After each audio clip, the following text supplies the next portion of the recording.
So welcome to our first of 3 bay lakes. These are the shallow, naturally created lakes, some say from meteor strikes. Crystal clear, usually no more than 8 to 10 feet deep at the most. And usually are just fed from runoff and from rainfall. This is Jones Lake, and the next is of course the one that's most special to us. That's White Lake. So I'll check in from White Lake when I get down there. There's a state park here. They may have a vending machine. If they do, I'm getting a soda. Then I'm gonna head on down another 5 or 6 miles to White Lake. Grab my resupply down there for the next few days, and from there head on over to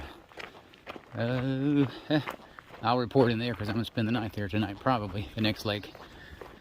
But I'll check in later. Well, my Poplar Springs buddies from 25 years ago, this is a welcome sign, isn't it? We spent several nice summers down at White Lake at the FFA camp down here in Fellowship and just having a great time. I'm heading into White Lake right now. The trail actually goes right around White Lake. And then it will go from White Lake over to Singletary Lake, which is the last of the Carolina Bay lakes. So Bladen Lakes, this is Bladen County, has 3 lakes, Jones and White, and sorry, a lot of traffic. Singletary. So those are the 3 lakes, and they're all, I think White Lake's the largest of the 3, but they're all pretty close in size. White Lake is the one that has the most development on it, I believe. The other 2 have really nice state parks. But I'm gonna hike around and stop and grab something to eat at one of the little grills or something there on the lake itself. I stopped at the Dollar General about a mile and a half down the road and did a resupply for the next couple of days. And I figure I'll get dinner for tonight and breakfast in the morning here in the little village of White Lake. Alrighty. Just thought most of you, especially from the Poplar Springs community, from 25 years ago that we're still at Poplar Springs, would enjoy seeing White Lake. I'll get some filming. I think it'll probably go around the actual lake proper, so I'll film some over there. Well, I regret to say that I'm saying goodbye to White Lake without ever really having seen the lake. There is so much development around it now, you can't even see the lake. And it's all private property, so you can't get down to the shore and take pictures of it. It's, wow, it has grown up so much. Now, of course, we used to stay at the FFA camp, and there was not a lot of development around it at the time. Now, there might have been since then, but that property had its own huge beachfront and everything, so we never really had to worry about access to the water. But yeah, couldn't see it at all. So I'm off to Singletary Lake. Maybe I'll get some photos over there. Well, good Sunday morning from Singletary Lake State Park. Got an early start this morning to try to beat some of that afternoon heat. Stayed in a very rustic cabin.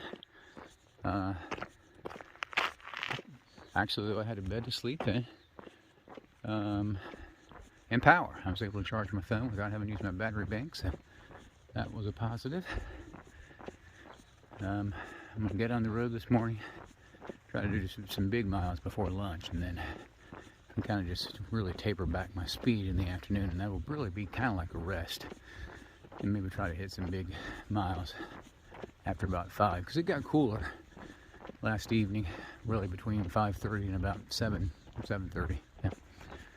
All right, let's hit it east. Well, I've arrived at the little hamlet of Kelly, North Carolina. There's a general store over here, but I understand it's closed on Sunday, so not going to have much of an opportunity to do any kind of resupply. Who knows, maybe they'll have a soft drink machine outside and I can get a cold soft drink, but I'm not expecting that. I did a 2-day resupply. Tomorrow there will be opportunities, little convenience stores and general stores along the way that I'll be able to stop at, so I needed enough food for today, and also kind of carried me over to tomorrow, so should be fine. But I'm still hiking. Look, due east now. I've been mostly southeast, east, and just a little bit northeast this morning, but I'm not going west anymore, thank the Lord. All right, let's keep going. I just wanted you to see how vast some of these farm fields are. That probably stretches a half mile at least, maybe more. I knew these are probably still small compared to Midwestern standards, but boy, they're huge compared to our Western farms. Well, I'm crossing over the Black River. I've been in Pender County now for probably 8 to 10 miles. Pender County is the home of the town of Burgaw. I've worked storm claims in Pender County. In fact, when Hurricane Floyd came through in 1999, the Black River flooded, I think, 10 to 12, 14 feet above flood stage, and flooded out a lot of homes along the banks. And I worked a lot of claims from the Black River, a lot of total loss, single wide and double wide mobile homes. I haven't talked much today for two reasons. One, I've been pushing really hard. Well, three reasons. Pushing really hard. Trying to do Burgaw in a day in maybe 4 or 5 hours. It's 53 miles, but it's that. Two, it's just been brutally hot. So hot, golly. And three, I'm at a big time water deficit. This area has been so dry. There's almost nowhere to get water. There was one convenience store along this whole route for 40 miles, and it was closed for Sunday. And then the two churches that were supposed to be water sources, water wasn't working at either one. So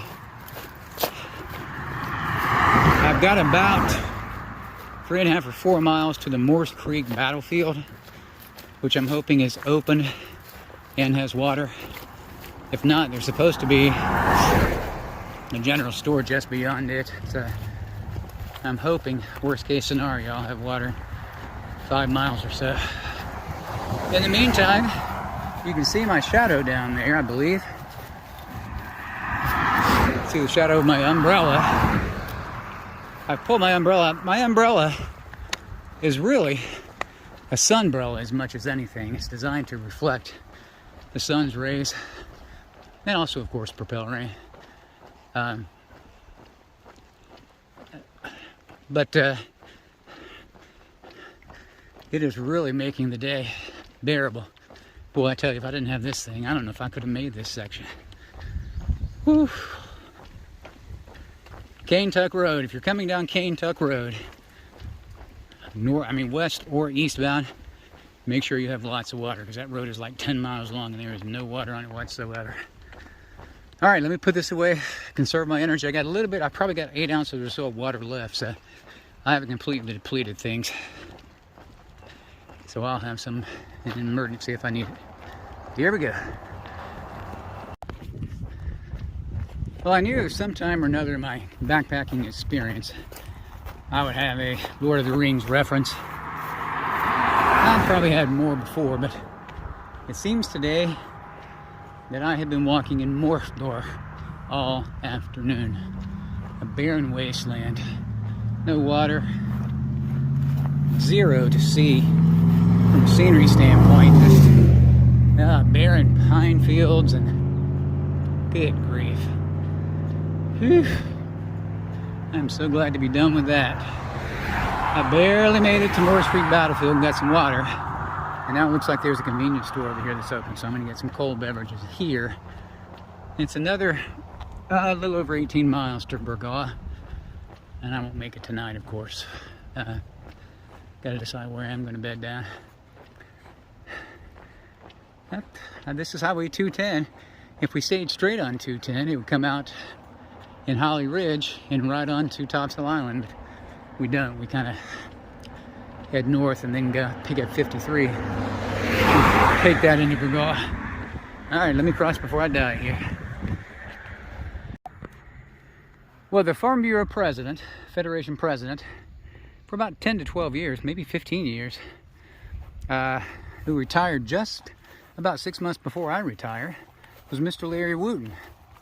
This road is adopted by Larry Wooten and family. I know Mr. Wooten was from Pender County, and this home has gates that have W's on them. So I wonder if that's Mr. Wooten's house. If I thought he were home, I'd run speak to him.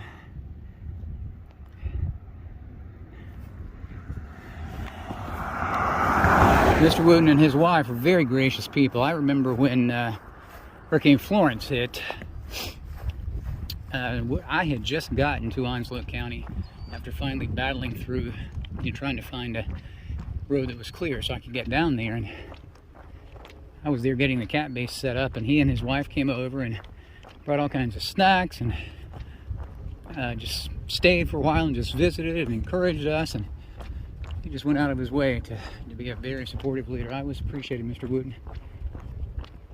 And again, if I knew that was his home and that he would be home, I'd run speak to him. All right, let me keep rolling. Look at all these cool statues. Wow. I wonder where they got these.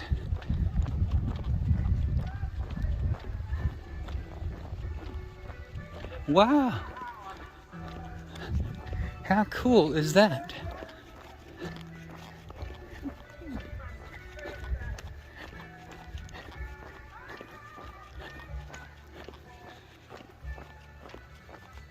That must have cost a fortune.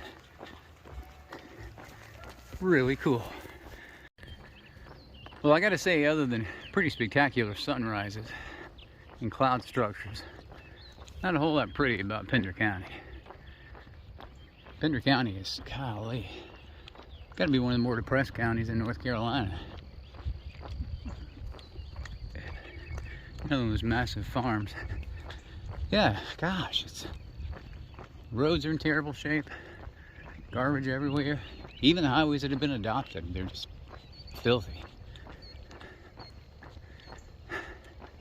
Cell service is spotty at best. I had a friend in college from Burgaw, and even he said Burgaw was the armpit of North Carolina. And I hate to say that kind of disparaging remarks about anything, but I believe he's right. Of course, I'm sure there are other communities that embrace that title as well, reluctantly. But I'm grateful that Cleveland County is not one of those. We have a beautiful county that we take a lot of pride in. Other than shoddy cell service in Lattimore, I'll take it any time over Pender County. All right, let me keep heading east. Hey, that's the positive about this morning. I am truly heading east. Well, I have finally made it to Burgaw. I'm not in town yet, but at least I made it to the town limits.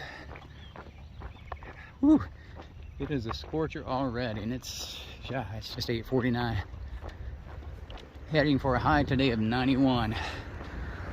I'm hoping I get off the road. I know that some of this portion after Burgaw is on the road, but I'm also hoping, I know that I get into the Holly Shelter game lands, and I'm in there for 12 to 15 miles, but I think that's the next section, so I'm gonna have the whole 15 or 16 out of Burgaw on the roads. You know, I did almost 39 miles yesterday. I'm not doing that today.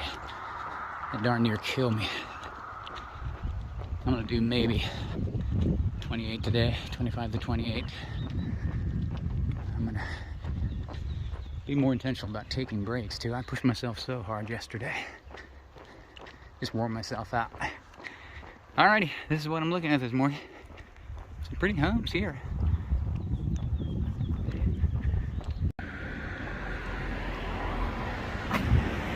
Well, here we are in downtown Burgaw.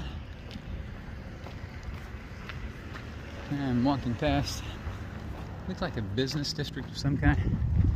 You know, I've been here dozens of times, and I've worked claims out of the Farm Bureau office, which is right behind the Piggly Wiggly supermarket over there. But I've never been down this street. Looks like a farmer's market. Alright, I'm probably gonna find a little bit of food and go get a resupply. I'm gonna run to Walmart because I need to get mini friction cream, and a couple of other things. Checking in later. So here's actually, I guess, kind of a downtown of Burgaw.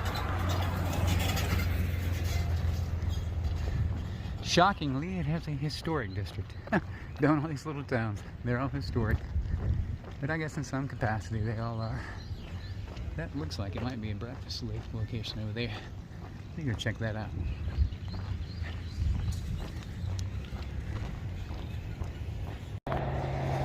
Well, I completely forgot that I would have to cross I-40 one more time. That's I-40 going to Wilmington and going to Raleigh.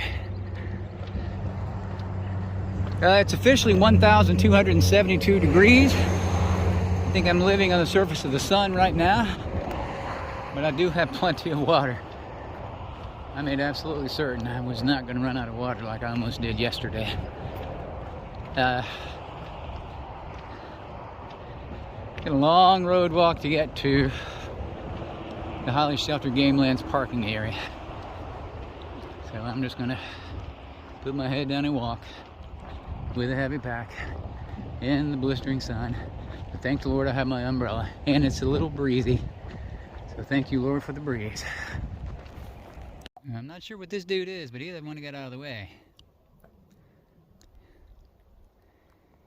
Could be a, I don't think it's a little rattlesnake because I don't see any rattles. It's too bright to be a copperhead. I'm not really sure what it is.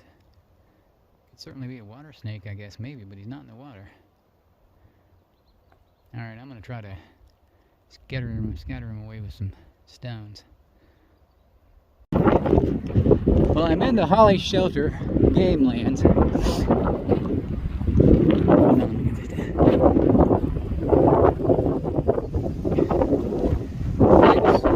on. There we go. Sorry about that. It's still incredibly hot. At least I'm not on asphalt anymore, so it feels a little better. And I got a nice stiff breeze. What I wanted to say, I spoke to a hunter just as I was coming in. He said right now it's turkey season. I was curious as to what kind of wildlife might be out here.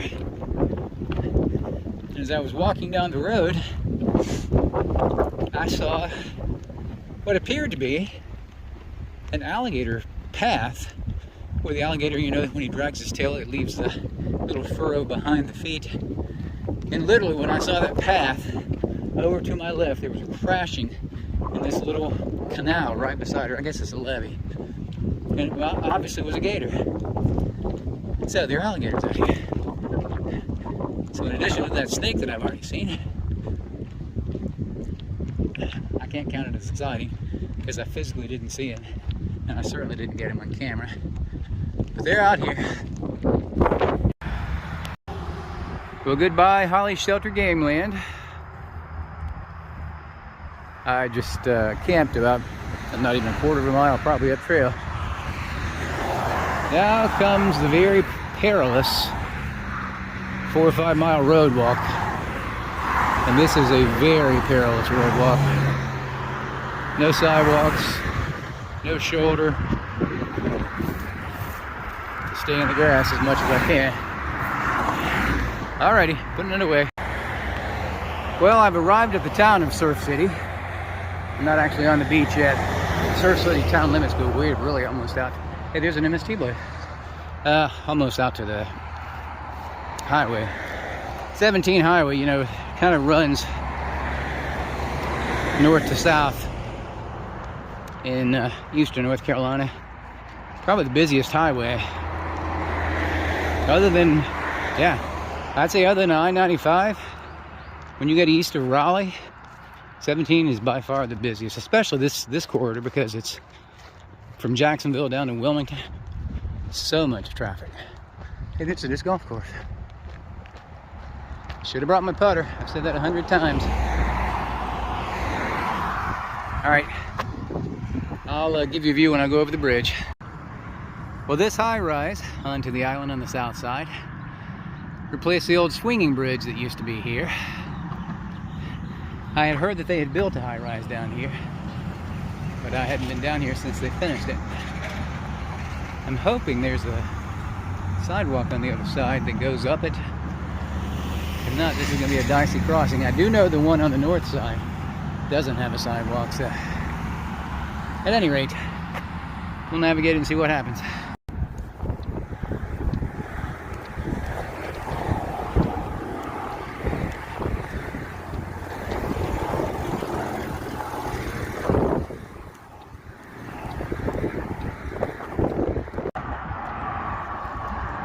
All right, folks, there it is in all its splendor, the Atlantic Ocean. I have made it to the ocean. Now just 260 miles north to make it to Jockey's Ridge. I was thinking this morning I could walk to Myrtle Beach and turn around and walk back about 20 miles for the distance that I still have to go. Kind of puts it in perspective, doesn't it?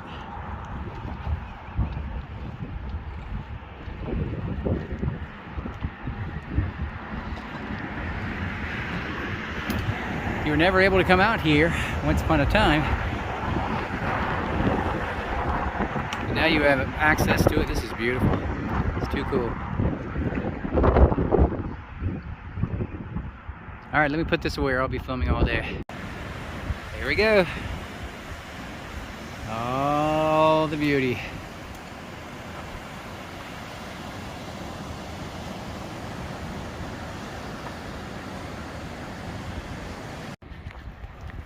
So when I was allowed access to the island back in 1996, after only Category 2 Hurricane Fran came ashore, I tried to drive down this street, and literally there were houses piled on top of houses on top of houses on this street.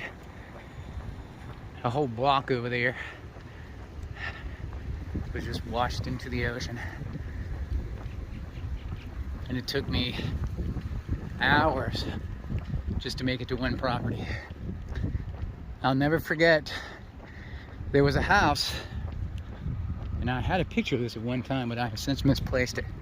A house that was floating out to sea, and there was a Volkswagen Beetle that had become embedded in the front door and kind of porch area. It was the most awe-inspiring, unnerving sight I think I've ever seen. Yeah, this was a catastrophe. Took us a long time to recover from that one, but this island, like so many of the coastal islands, had an older community. A lot of old single-wide and old double-wide mobile homes that were kind of eyesores, frankly. They were perched right off the ground and just not very safely elevated, and when Fran came through, all those were destroyed. So I paid to replace a lot of those, and they've since gone back and have replaced all those old mobile homes with really nice homes. So not to imply that it wasn't catastrophic for people and life-changing, life-altering, but it did alter the landscape of the island. The island was much more beautiful after that. I've been back many times since then, you know. Seems like for years, every time a hurricane hit North Carolina, it hit Topsail Island. So, back for Bonnie in 98. I didn't come much on the island in 99 because Floyd flooded so many things inland that I didn't spend a lot of time on the island, but I was out here. And we had Isabel, was it 03? And Irene, and Matthew, and Florence. So I've been on Topsail Island a lot from a business standpoint over the years. All right, I'm just gonna wind my way towards Sneads Ferry. My buddy Bill Howard's gonna pick me up this afternoon. I think I've got another 12 miles, 13 miles to Sneads Ferry. And zero rush whatsoever. I'm gonna stop and have a leisurely lunch. Island Delights was recommended by the clerk at the convenience store. I think I've eaten there before. If I recall, it was really pretty good. No agenda other than just kind of relaxing. Here we go. So I probably should have mentioned, Topsail Island is comprised of 3 beach towns. From south to north, it's South Topsail Beach, Surf City, North Topsail Beach. South Topsail is exclusively in Pender County. North Topsail is exclusively in Onslow. And Surf City straddles the line.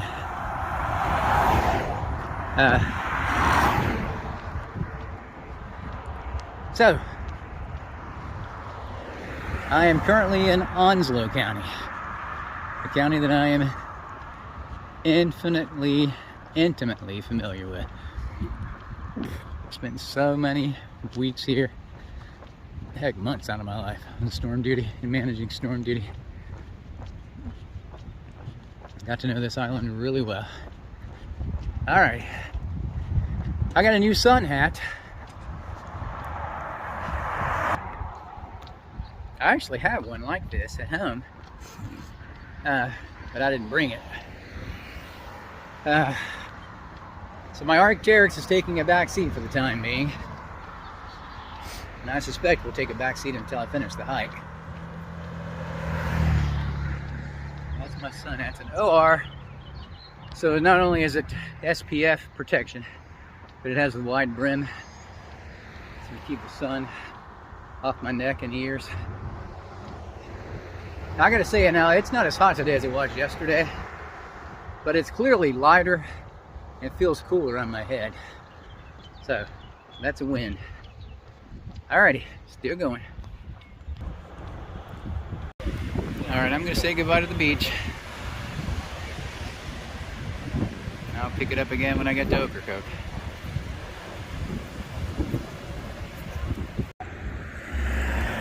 So right over there, for as long as I can remember until I came back maybe for Matthew, the shrimp lady, Miss Everett, I believe was her last name, used to sit right there selling fresh shrimp. I got to know her really well because I was going on to and off the island almost every day, so I'd stop and chat with her. She went through a bout of cancer a couple of different times. I was able to pray for her and with her. But for a while, they named that little side road over there the Shrimp Lady Lane. But I noticed the sign's gone now. She was a sweetheart. She lived right there in downtown Sneads Ferry. I had a lot of claims with her and her family. They own Everett's Seafood, which was right on the river there. So they would bring the seafood right out of the river and send it off to whomever their clients were, and she would bring some down and just kind of keep it right there on the side of the road and sell it from there. I bought dozens of pounds of shrimp from her over the years. All right, this is supposed to be one of the most dangerous bridge crossings on the trail, and where you can see right now, there is no pedestrian lane up here and almost no shoulder, so I'm just gonna have to hope and pray no one runs over me. I'm gonna maybe take a little break if I can find a tiny bit of sun, drink a little Gatorade, and get up and over. I'll give you a view before the traffic picks up again. It's looking south, that's looking north. If I had time, I'd tell you the story of one of those houses down there on one of those islands, built by, let's just say, a gentleman that made his money off of lasciviousness. He had a tattoo parlor, bar, and strip club, basically. Made a ton of money. When he built the house, he had it painted entirely pink. The first time I came up and over this bridge, I looked down there and I thought, oh my gosh, that is an amazingly garish color. And one of my buddies down here told me the story behind it, and it explained a lot. Over there is a riverfront, or actually waterway front and creek front. This is actually Sneads Ferry. Alright, I gotta put this away before the wind yanks it out of my hand. Well, here's Sneads Ferry, North Carolina, and a very small part of my soul is located here. I actually tried to talk Pam into moving down here. We came down and looked at a couple of pieces of property over in the Escoba Bay community. Escoba Bay is an equestrian community, and she had always wanted horses, and I thought that would be perfect. There was an opening down here for this district claims manager, and never really gained a lot of traction. She really didn't want to move this way, and frankly, it would not have been a good move for us. Real estate was a lot more expensive down here than it was back home. So. But I do love me some Sneads Ferry. I believe I'm about 3 miles from the intersection of 210 and 172. That's tentatively where Bill's gonna pick me up. So, let me put this away and keep walking.